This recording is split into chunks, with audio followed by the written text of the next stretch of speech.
Welcome to the Pregnancy Loss Podcast, the place I created for moms like us. Pregnancy loss is all-encompassing and creates an overarching theme that runs through our lives forever. We have to learn to live with and beside the grief of losing our baby. We have to learn how to live again, how to parent again, how to engage and interact and be social again, how to communicate effectively to connect with our spouses and significant others. We have to find who we are now. I'm here to empower and inspire you to live a life even with our unique circumstances. We cannot change what happened, but we can grow and use that strength and resilience to create a life that we love. I'm here to share everything I know about grief, motherhood, loss, marriage, friendship, and parenting. I'm here to encourage you to find the beautiful side of grief, the side where we don't have to isolate ourselves or suppress the need to share stories, the side where you have moms just like you to support and encourage you. The side where we become the best versions of ourselves, not in spite of our loss, but thanks to it. Pregnancy loss is devastating, but it can also be an opportunity to reflect on who we were and who we want to become. So join me every Tuesday for a new episode on the Pregnancy Loss Podcast. Let's jump in.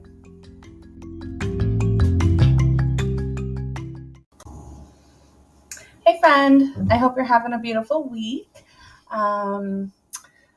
It has been a crazy month and a half of baby Bodie being here. I gave birth on June 6th, so he's a little over 5 weeks. I'm doing pretty good. I wanted to jump on here today because I really want to talk about boundaries. Oh my God, I just had a breakdown and a talk with my husband and just needing to communicate. If you've been following me a while, you know that I do therapy every week, which I just love. I finally found a therapist here that is just everything, and she's really been helping me make breakthroughs. So part of that is communicating my boundaries. I am a very avoidant person naturally. That's how I grew up. That was my coping response to trauma that happened. I would just internalize everything. I couldn't ever show my emotions because it was weak. I was never listened to because I was a kid and kids don't matter. So all of these things that I'm working through right now, but currently with a fourth kid, and it being summer and my husband back to work full time, it has been a week. I've been very blessed, and my husband was home for the first 5 weeks. So thankful for his company that let him take all his PTO and his paternity leave at one time. So I know I'm very grateful and blessed for that. And this first week of him being back to work, of course, I knew it was going to be hard. I was very aware. I was very intentional with how things were going to be and how I knew how it was going to be. I made sure to have the talk with myself, like, you have to lower your expectations. It's going to be really hard. Kids aren't going to listen all the time. You're going to want to, you're going to get overwhelmed. You're going to get angry. These things are going to happen. But because we're aware of it and we're trying to be intentional, for me at least, that makes things way better, and I handle things better. Because as soon as I start hitting that point, I know that my needs aren't being met and that I have to do something about it. So for me, like with the kids, we have chores that they have to do every morning and all these things. And once they're done with that, they get to play on the Xbox to play Minecraft or Minecraft with their cousin or Roblox. And they've been doing such a fantastic job. Like, I am so proud of these girls. Callie especially, she's on it. I've stopped micromanaging so much and just gave her the expectations and her responsibilities, and she's really been fulfilling that. So it's been really cool to see that the expectations and the boundaries that we expect from them and that they're doing, it's like working. We've been having such a hard time with the girls fighting and arguing and things like that. So we've been really working on communication with them too, and their little brother. But point being, back to me, because this is about moms. Friday, I should say, I texted my husband like an hour before he left work. And I was like, listen, I need a break. When you get home, I need to go. And what that means, like with us, is like I need to go take a walk. I need to go to Target. I need to go get a coffee. I need to listen to music loudly, my rap music that I never get to listen to with the kids in the car, or I need to go listen to a business podcast. Like, those are the things that I do that brings me back to life. I am somebody too who needs alone time, like completely from everybody to recharge. I've always been that way. Like, I want everybody gone. And with 4 kids, though, unfortunately, you can't do that a lot. It's very rare, especially, breastfeeding and everything else with the newborn. But I am working on being more flexible, which is actually something Callie's preschool teacher taught us. Something I never thought about in my life, but we were always working so hard on Callie needing to be flexible, because what she learned from me is like always needing to be in control and things going my way. And if they don't, upset, anger, all these things that she learned from me. And I realized I needed to be flexible to model being flexible to her. So that is what I've been working on lately. And back to letting my husband know I needed a break. He came home. And normally when he comes home, the other 3 kids are playing outside on the trampoline or running around the backyard. And then he'll come upstairs and hold baby while I just take a minute, eat something, get a drink, and we'll talk. We talk for like an hour as the kids are, running up and down, directing Emmett, who's almost 3, all those types of things. Chaos, pure freaking chaos. Like, oh my goodness, I didn't know things could be any more chaotic. But so by the time that we're done talking, and then I made dinner and everything else, because time just flows. I gotta, I have duties that I have to do. Everybody needs to eat, that kind of thing. And it gets to be like 6:45, and I'm like, okay, I'm gonna go. And I was gonna go for a ride or a walk. Well, I was gonna go for a walk at the point and take the dog. But he's like, well, we're almost, it's almost bedtime. Do you want to wait until we put Emmett down?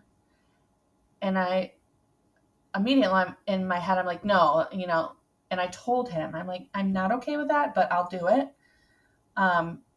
Because I had already set my boundary and how I was feeling earlier in that day. And when I break those boundaries, like, one, of course, I wanted to help my husband, especially with the baby and the toddler. But I already told him that I was on the verge of getting overwhelmed. And when I get overwhelmed, I blow up. Like, I have phases I go through when I hit that threshold. And so I'm trying to get that break before I get there, because I don't like that version of myself. I don't like when I blow up. I hate when I yell. I mean, I was yelling last week, and the girls don't want to listen because all I'm doing is yelling, and Emmett's not listening, and I yell at him, and yelling at a almost 3-year-old does not work. Let me tell you now, so you don't try. But there is a reason I asked for a break, and I broke my boundary when I told him, yes, I'll stay, because he could have done it. We take turns putting the kids to sleep. Sometimes I have to do it all by myself. Like Saturday night, our nights that he goes and plays magic with his friends. So he leaves at about 5:30. And when he does, I'm with all 4 of the kids by myself, putting them all to bed by myself. So I know he can do it, and I know it's harder, but I just really needed him to do that. and I allowed him not to because, of course, I wanted to be helpful, and I felt bad, even though I had no reason to feel bad. So when you do this, you're literally breaking the promise or boundary to yourself. And that self-trust of yours chips away. You have to be able to trust yourself to take the time and the things that you need to be able to ask for. And I was really upset because I had asked for it. He said that was fine. That sounds great. Take all the time you need. Time came. He was tired and didn't want to do it by himself, so I stayed. I broke that to myself, and by the time I got out, guys, when I was able to finally go do something, it was 8:30 at night. So when he got home at 4:30, when I wanted to go, it is now 8:30. I waited 4 hours. And that boundary is so important to me, and I know I can't break it because today, there was another one. I can't even remember now, but I had to talk with John today. I'm like, listen, I'm angry because you get to go do something whenever you want.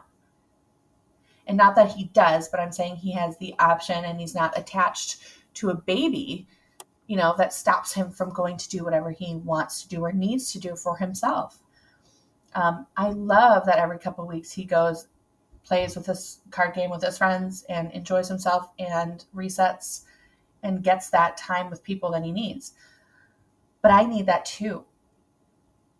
And although I don't leave for 5-6 hours at a time, I still need time. And although I'm still breastfeeding a baby, I still need to be able to get out of the house. And I still need to take care of myself. I have to be able to take care of myself. I'm taking care of 5 other people, plus me is 6, plus 2 dogs. And it's so crazy that I'm 34 now. And I just can't believe we aren't taught what boundaries are.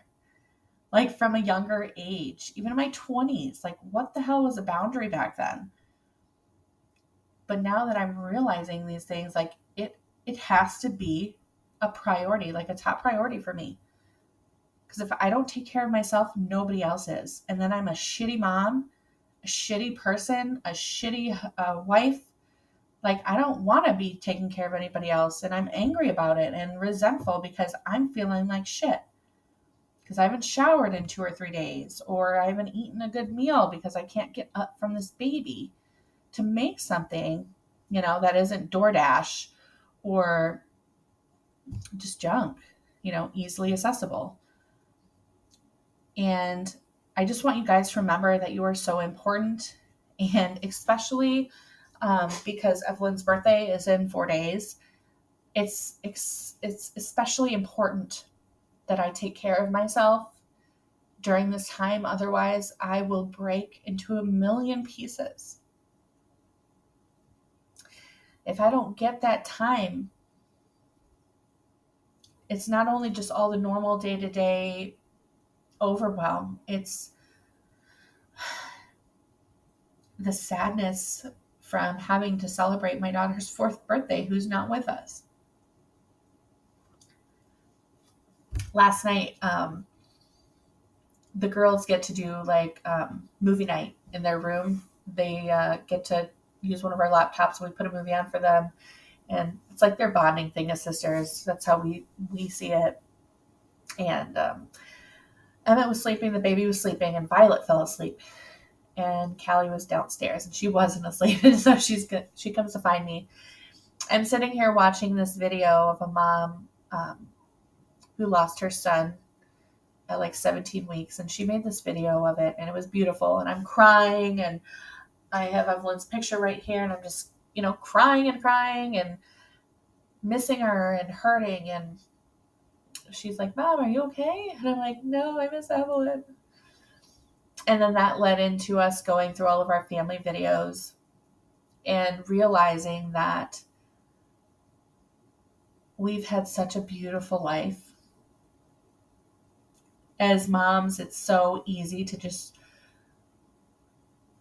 ruminate and think about all the bad things, all the bad reactions, all the yelling that we do, the mistakes we make. Like, we focus so hard on the negative stuff that happens and the human mistakes that we make as parents, and we don't focus on how good things are. As much as the Navy was so hard with John being gone, it was the best thing that ever happened to me and my kids. Our friendships, our homes, just everything. And I really just want you guys to realize that you are so important, and it's so important for you to set boundaries, especially when they take care of your mental and emotional and physical health. It is so important for you to listen to yourself and communicate those things to your partner, your husband, your wife, like whatever, whoever. You are important enough to say it out loud. I want you guys to focus on all the beautiful things that have happened in your life instead of the terrible things, especially our pregnancy losses.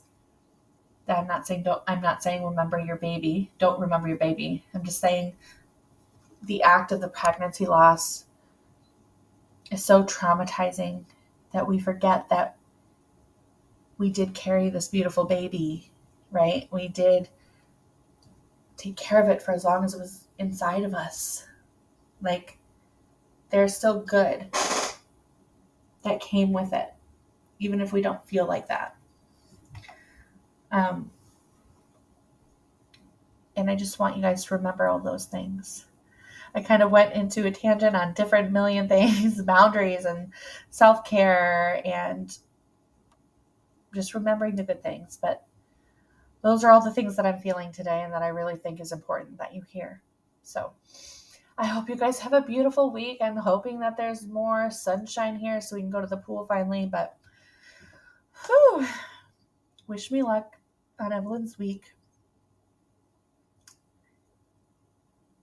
And make sure to check out my website. There's a lot of free resources and freebies on there. And one of them, my favorite thing that I created is a 20 ways to celebrate your baby. So there's a huge list of ways that you can celebrate and honor and memorialize your baby. And they're beautiful and they're so needed. So, okay. Love you guys. Bye.